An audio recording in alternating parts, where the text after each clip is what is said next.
cap d'allò, vull dir que m'has de portar bé. Dit això, a veure, jo el que trobo molt, ha canviat molt, entre cometes, per donar un qualificatiu, s'ha degenerat. Jo me recordo que anava a l'Aliança, petitet, entre els curs, i anava amb els meus pares, i deien, venia el doctor Uller de Barcelona, que molts d'aquí segurament ho tindran, el doctor Viader i allò, i et deien, hola Macra, hola d'això, hi havia aquella familiaritat, et miraven els ulls.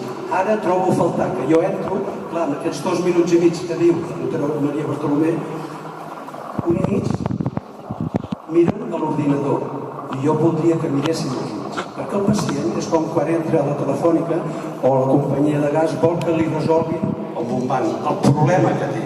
Ell es pensa que el problema seu és únic i vol sortir amb el problema resolt. La medicina és més dificultós, però trobo aquesta degeneració aspecte client d'allò que no et miren els ulls. A vegades has de dir, amb el seu permís em puc assentar perquè està distret amb l'ordinador.